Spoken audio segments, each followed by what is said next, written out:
So today is a little different. Today begins the second week of Advent, and as Brooke mentioned, the theme for this week is peace. And we offer you 4 stories of peace from people that you very well may know in this congregation. Sometimes these stories or these moments of peace come to us by conscious choice. Sometimes they are a gift. And then sometimes, as Reverend Wendy said last week, they're like a divine 2x4 upside the head. In any case, I will go first, and my story related to peace is also related to forgiveness, the power of forgiveness. So in the first few days of March of 2020, before the world shut down, I received a frantic call from my father. My father lives with dementia. He let me know, he doesn't always, of course, know what's real, and sometimes his calls are hard to understand. But he told me that he could not wake my mom.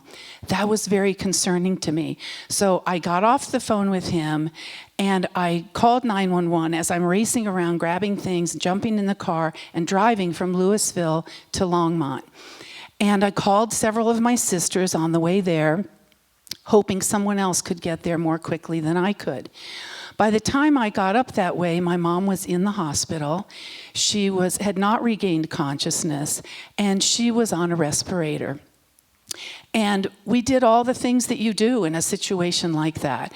We let everybody know, and many of you know I have a really big family, so text messages and voicemails and emails were flying back and forth. And we sat with my mom, and we blessed her, and we prayed with her, and we listened to what the hospital team had to say, and we also met with the hospice team.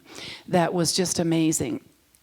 So people started gathering, and actually we were very surprised looking back that it wasn't a super spreader event, because we had at one point 30 people in her ICU room in a prayer circle and singing her favorite hymns. And then we had decided, we had in writing her wishes not to be kept alive by a machine. So we made the right but grim decision to remove the ventilator. Before we did that, we made sure that everyone had a chance for a private goodbye. And then it was late evening by that time on the second day, and many people needed to leave. And I just could not leave. I stayed the night, and in the morning, as I took a little break out of the room, they had moved her from ICU to a private room during the night, and her breathing remained the same. When they removed the ventilator, they had said she might breathe on her own for a few minutes, a few hours. We just never know. But the next morning, she was still breathing. Her breathing pattern was exactly the same all that time. And the hospice chaplain came in and said, "You're still here. Your mother is still here." And I said, "Yes, she is."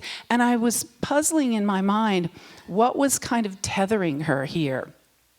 So we were, later in the afternoon, a number of us were gathered in her room, and there was a quiet knock on the door.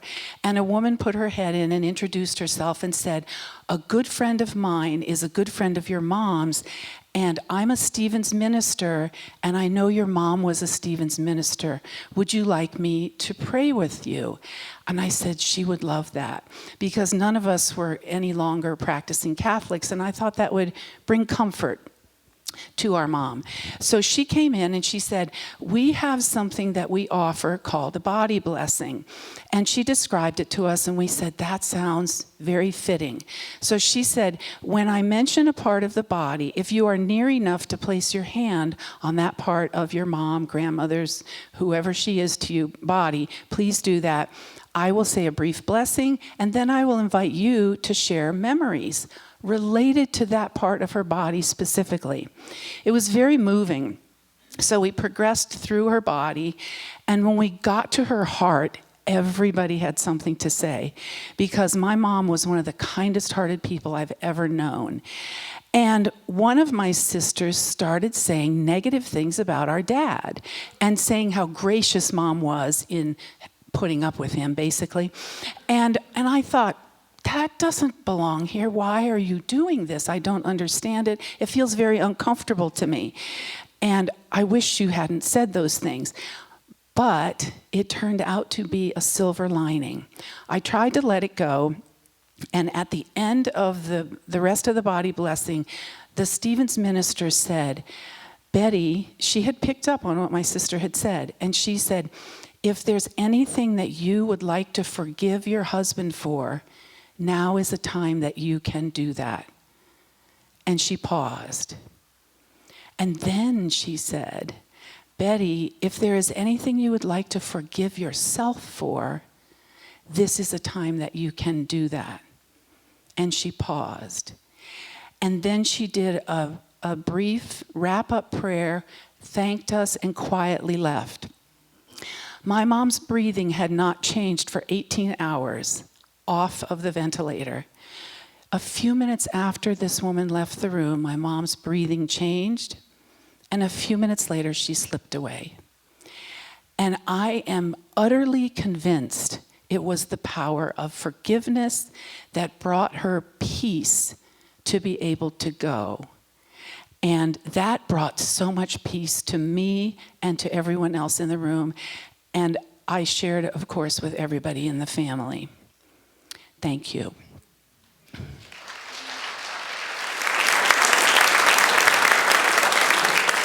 I now invite Johnny Dario to join us with his ideas and stories of peace.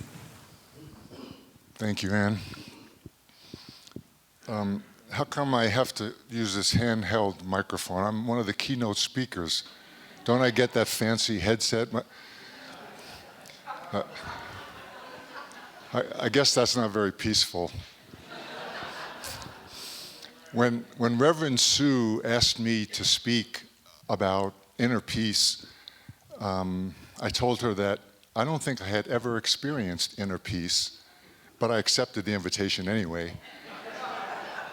And didn't give her a chance to have second thoughts about, well, maybe it wasn't the right choice here. But even way back when I was a kid, I'm thinking this time of year, there was some old Christmas song. Some of you may remember what it was, but I think it's called Silent Night, and there's a phrase in there, sleep in heavenly peas. And I never liked that vegetable.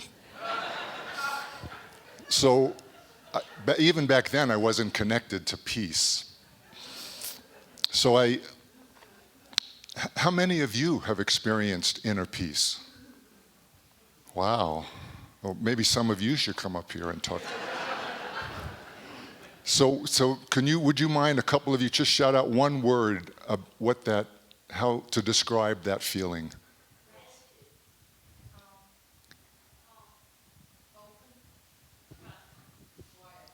Oh, good. All right. If Reverend Sue had asked me for one of those words, maybe I would have felt more comfortable about doing this. I do remember a time when my children were born. I felt an indescribable gratitude, like I was blessed with this most amazing miracle. When my firstborn child was finally sleeping after hours of colicky crying, I lay on the floor and listened to classical music with earphones, shutting out all distractions. And with just that auditory sense, finally felt that all was right in the world. When my young children and later my grandchildren would run into my arms, I would pick them up and swing them around and hold their tiny bodies close. And I felt this immortal soul connection. When I was about to take a nighttime scuba dive, I was waiting on the surface of the ocean for the sun to go down. And on the horizon, there was this giant orange ball that seemingly was hovering over the ocean and about to extinguish itself as it dropped into the water. I experienced wonder and awe. When I did allow myself to sink below the ocean's surface into a different planetary world of suspended buoyancy, I felt a comforting calmness. When I spent almost 9 years of my life in the Peace Corps, I learned to see this world through the eyes of very different cultures. And I envisioned a vocational path for my life that has been and became totally fulfilling. When I finished the construction of a drinking water supply system in a hill village in Nepal, watching clean water flow to the communal taps and seeing these villagers come with their jugs to fill up their water. There were drugs there too, that's for sure. But I experienced this enormous pride and satisfaction. When I camped under the stars in Utah's Canyonlands and watched this incredible night sky full of billions of stars, I felt tiny, amazed that I could almost reach out and touch creation. When I meditated at the feet of a Buddhist monk in Nepal for 11 hours, I felt the flow of my energizing life source and a soul connection, a sense of oneness. And the highlight of my life, when I threw a touchdown pass in high school, I felt an exhilarating aliveness. When I camped in rural Wyoming in 2017 and watched the total solar eclipse darken the daylight into an unfamiliar glow, I felt part of a mysterious, spiritual, astronomical universe. When my mom passed away last year, I experienced an overwhelming sadness, and at the same time, I was enveloped by a calming acceptance. When I fell in love with Kim, I felt joyful, tumultuous passion. But with each of these individual experiences, I can't say I felt inner peace. But maybe the totality of all these different and profound emotions opened my heart and gave meaning to my life. And that all-encompassing embrace gifted me with life-affirming and soul-enriching peacefulness. Thank you.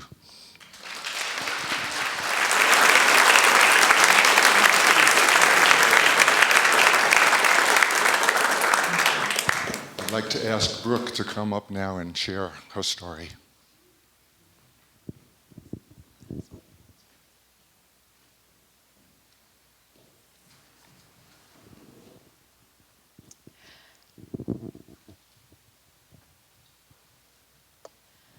My mom has been a powerful force in my life, to say the least. She was the #1 tennis player in Colorado for 2 years when I was about 12 or 13 years old. She was an elite runner. She was everybody's favorite teacher at Fairview High School when I was there. She was the principal later and opened Monarch K-8. She was very comfortable in her skin, hysterical and charming, at ease in social situations, and had about a bazillion friends. She was very fit, conscious about her appearance and mine, and she was a hard mom to have. As a teenager, I was overweight. I was involved in tons of activities and an extrovert. But looking back, I don't think that was my true self. I think I was trying to emulate my mom. I ran cross country in high school, but that was because my mom was the coach, and I was the slowest person on the team. Literally. I got straight A's, but not without blood, sweat, and tears. Everything that came easy to my mom took a lot of effort to me. Yet, I felt I had to live up to her standard. She didn't put pressure on me about anything, except when it came to my being overweight.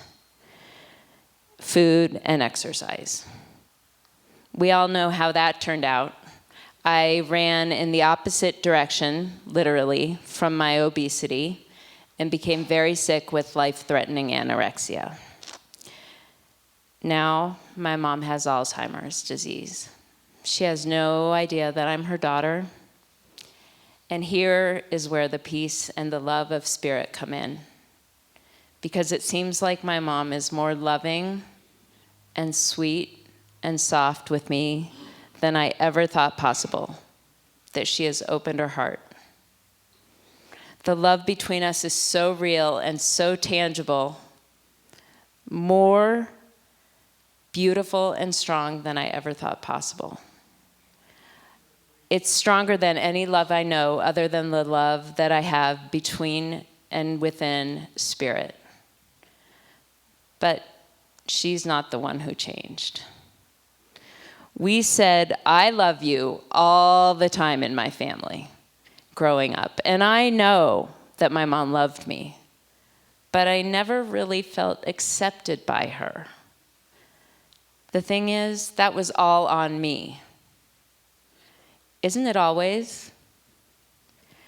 I couldn't really see how much my mom loved me until I came to love myself. And that didn't happen until I realized that Spirit is inside of me and that we are one. And that if I love God, then I must love myself.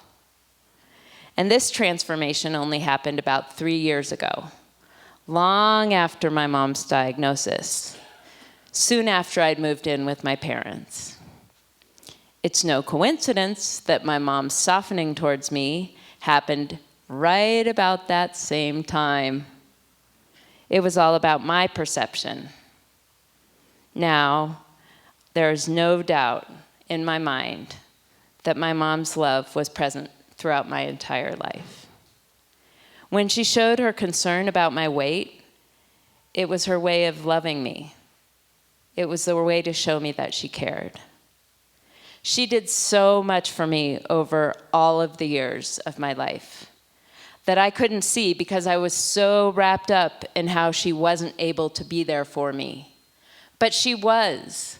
When I was little, she made these super intricate party invitations for all of my slumber parties. When I was graduating early from college, she wrote to every single person I knew and asked them to send me a card because I wasn't going to be walking for graduation. So I got over 100 cards. And she celebrated every single personal and professional success that I had.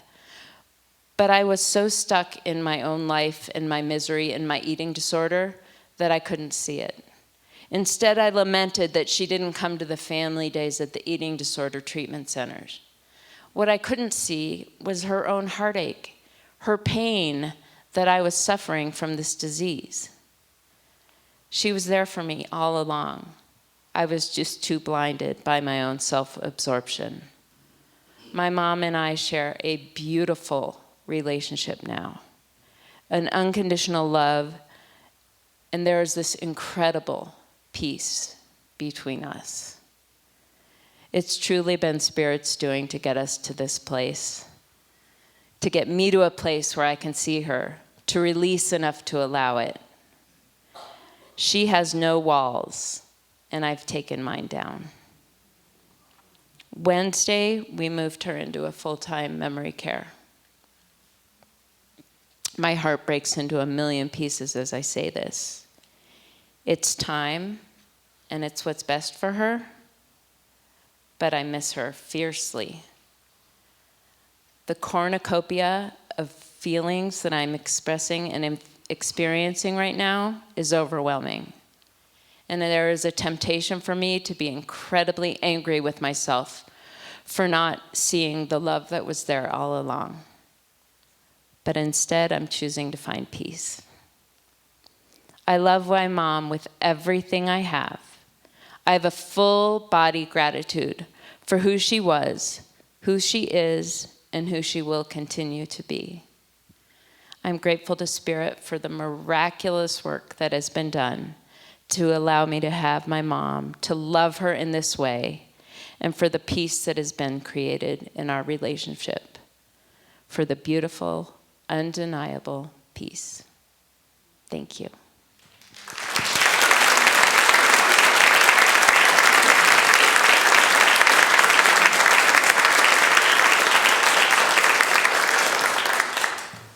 And now, Raven Jane.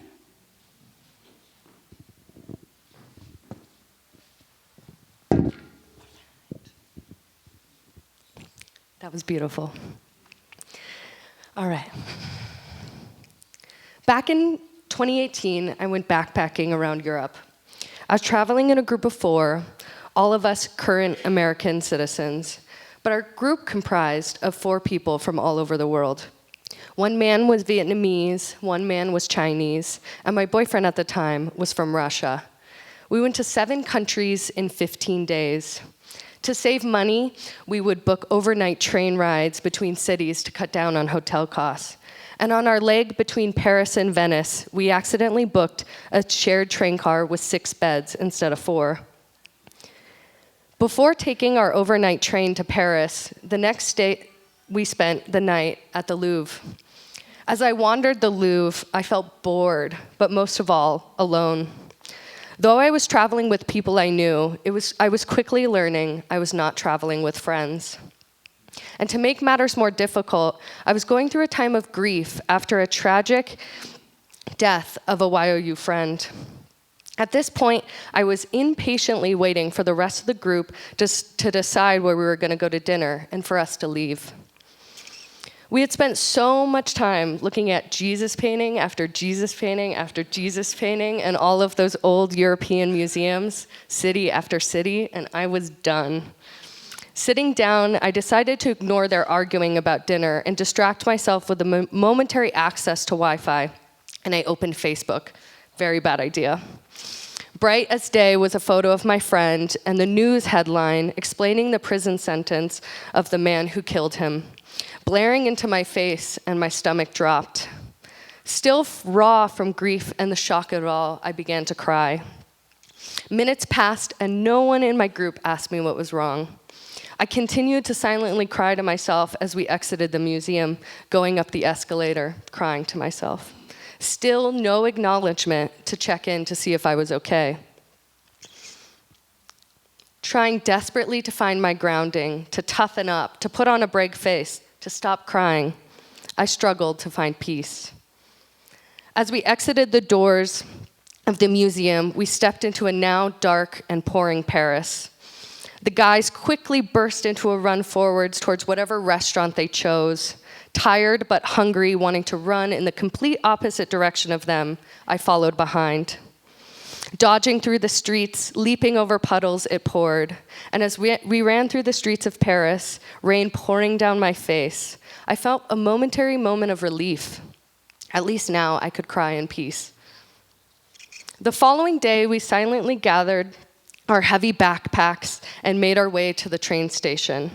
As we entered the train station with our heavy backpacks exhausted and not looking to share our train car with others, but we had no choice, we slouched down into the sleeper car, the first of us to arrive. Shortly after, the next person to join our car was a guy from Peru. He explained he was on a European holiday and just going from country to country. A few minutes later, another reserved and quiet man entered. Silently and calmly, the last remaining top bunk was taken. The train started moving, and we were in for the next 12 hours together in our snug, tiny compartment with our 6 beds lining the walls. It's passport check time. We hand over our 4 American passports in a pile. The Peruvian man hands over his, and then the last man hands over his passport, and the ticket collector stops, dead in her tracks.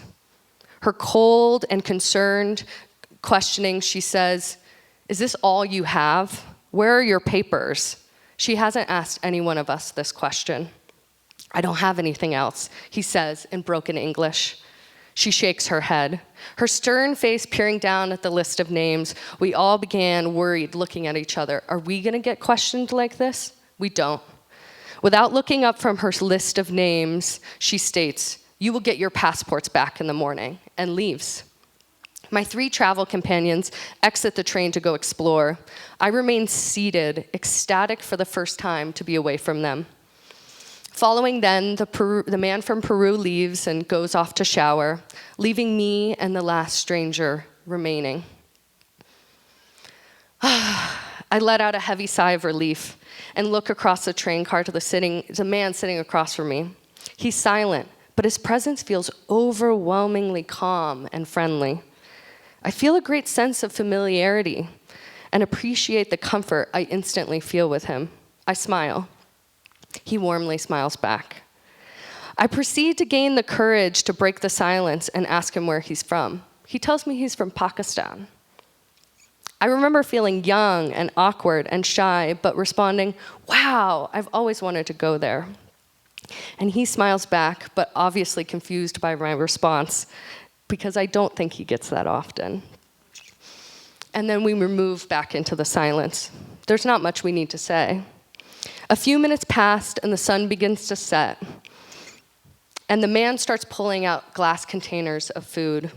The containers are filled with evidently home-cooked meals of rices, of meats, and breads. It's Ramadan, and the sun has set. Though he hasn't eaten all day, he offers me some food. It is now, as the train speeds across the tracks, that I begin to feel comfort and at ease. Hours pass, and everyone in the car is sleeping around me, but me. All night, I'm laying awake watching the landscape pass by in the moonlight. Everything from rivers to mountains to forests, all covered in the night. Suddenly, we begin to start slowing down, and we approach a dimly lit train station, seemingly surrounded by nothing. I'm confused. We're not supposed to stop until morning. I exit the train car, I enter the hallway, and I look out the window of the door onto the platform. There's police officers everywhere. I suddenly become fearful. This isn't what I was expecting. So I turn and I run back to the train car. And as I turn and I look down the hallway, I notice that there's police officers coming down the hallway from both ends.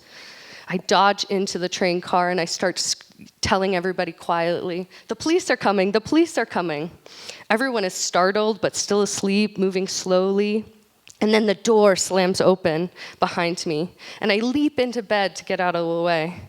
The police start yelling a name I don't recognize, and I just know it's the man at the top bunk above me that I shared food with. But I remain silent, and I turn my face away from the police and their guns. At this point, there's at least 3 officers in our tiny little train car, and many more guarding the door. After a few more shouts, quietly the man from above goes, "Yes?" To which the police respond repeatedly shouting the word, "Bagage, bagage," dragging him and his belongings off the top bunk and taking him out of the train. Just as quickly as they arrived, they were gone.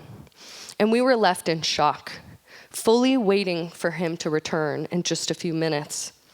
And then as we waited, the train instantly started to move again, and it became clear that man was gone. To this day, I still think about him often. I think about how he brought me comfort in a time of grief, how he smiled and shared his food with me, how he didn't know me, but he treated me with kindness and respect, that we both could find comfort in each other with no words and no matter how fleeting. Unity gives us the tools to internally navigate the forces of the world in which sometimes are beyond our control. Sometimes it's through meditation, sometimes it's through prayer, but other times it's through our willingness to be open and to see the Christ light in everyone and everywhere. We often encounter the timeless wisdom in the phrase, "Peace, be still," guiding us to discover and call forth peace in our life amidst the chaos. True peace grows from within, even in the storm. The journey towards world peace begins from the very core of our own being. Amidst the labels, the discrimination, the pain, the troubles, and the grief that persists in the world, we remain peaceful. We hold power in how we present ourselves and how we see others. Reflecting on the teachings, recall that when Jesus faced a stormy sea, he commanded, "Peace, be still." You too possess the capacity to confront life's challenges and declare peace. Discovering inner peace during the most challenging in times empowers you to navigate any situation with love, openness, and patience. So I'll leave you with this quote. Peace, it does not mean to be in a place where there is no noise, no trouble, or hard work. It means to be in the midst of those things and to still be calm in your heart. Now, peace, be still. Thank you.